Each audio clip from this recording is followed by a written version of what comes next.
Hi! My name is Lauren, and I've been living abroad since September 2024. I wanted to share some of the best and worst parts about my experience so far.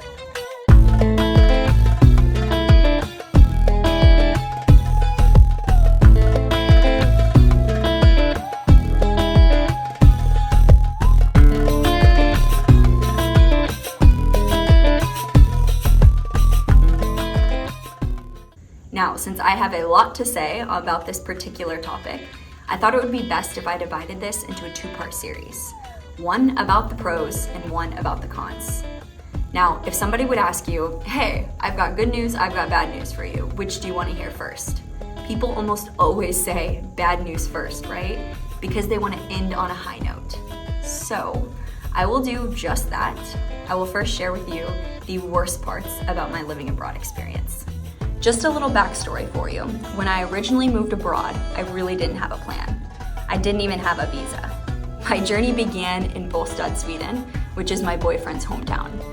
We spent the month there researching all the possibilities of how I could get a visa in a European country. And that ultimately led us to our current home, the Netherlands.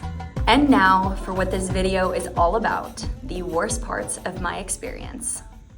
Number 1, I can't drive here.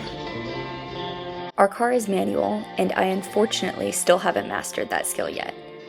To top it off, if you're driving manual in the Netherlands, you're required to have a manual certification on your license.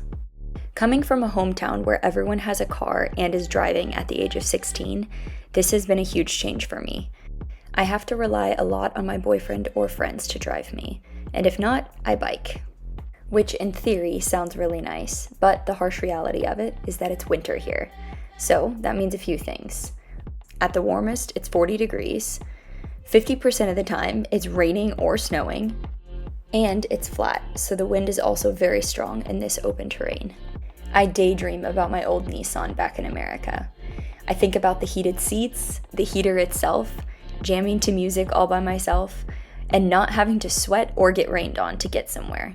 So if you have a car, please do not take it for granted. Number 2, the Dutch language. Dutch is not the world's prettiest language, nor the easiest to catch on to. The tough part about it is that there's a whole world of conversation going on around you, and you have no way of taking part in it.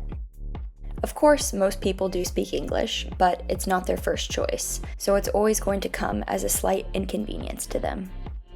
Everyday basic tasks are also more complicated. Take reading nutritional labels and cooking directions on grocery items, for example. This task alone takes 4 times as long as it normally would after I finish translating everything. Reading road signs is another basic task that has proven to be difficult. Some translations are a little more obvious than others. Like, most people could understand this sign, it means entrance. But other signs, like this one, aren't as easily implied. It translates to accept scheduled buses, meaning only buses scheduled are allowed to enter. Number 3, there's literally no sun in the Netherlands, at least in the wintertime.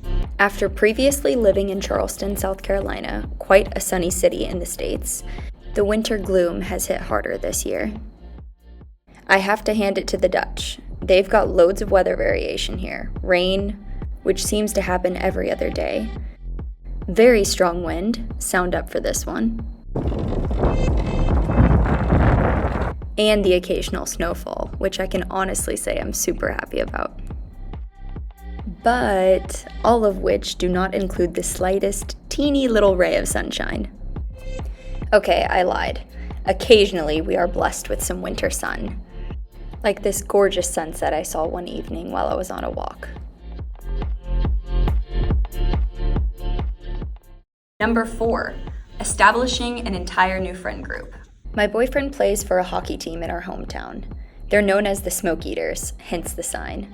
And the team has connected us with some really great people. At first, not having a go-to group of people to hang out with felt a bit lonely. But I learned friendships just simply take time. And you've got to be patient waiting for the right ones to come along. I've also been able to meet some wonderful people through work as well. Number 5, no family time. This is my family, a picture from my going away party. I have 2 siblings, both of which are married, and they each have 2 kids of their own. 3 adorable nephews and a cute niece make it really easy to miss family time. Not to mention missing family birthdays, holidays, retirements, and other memorable moments. I have to reassure myself that they're only a plane ride away when the distance feels like too much. Number 6, I only packed the necessities. Here's me holding my almost 70-pound checked bag the day I flew out. Packing my wardrobe into 2 bags was honestly horrible. I didn't think it could get much worse than that until Fabian and I had to fit both our entire lives into the world's smallest Peugeot. I mean, look at this. We couldn't even see out of the back of the car. We drove 10 hours like this. Sad note, only bringing the necessities means leaving all the houseplants and the pup behind. Number 7, which is arguably the worst, I haven't had a phone plan the entire time I've been here. This is me attempting to set up a bank account at Rabo. The thing about getting a Dutch phone plan is that you have to have a Dutch bank account in order to get one. Now I know what you're thinking. Lauren, don't be so dramatic about not having phone service. But really, when you think about it, you need service for almost everything. Directions, calling any local numbers, basic communicating when you're away from Wi-Fi, and also to Google anything and everything relevant to your day. Needless to say, this has been a very humbling experience for me. Number 8, paying in USD and also paying the international transaction fees. Now, I don't have a ton to say about this, except for hopefully this will be fixed soon if Rabo ever lets me open an account with them. Number 9, work was really difficult for me to find, especially because I only speak English. When I first started looking for work, I searched for a remote job within the Netherlands. Turns out it was more difficult than expected finding a role for English-only speakers.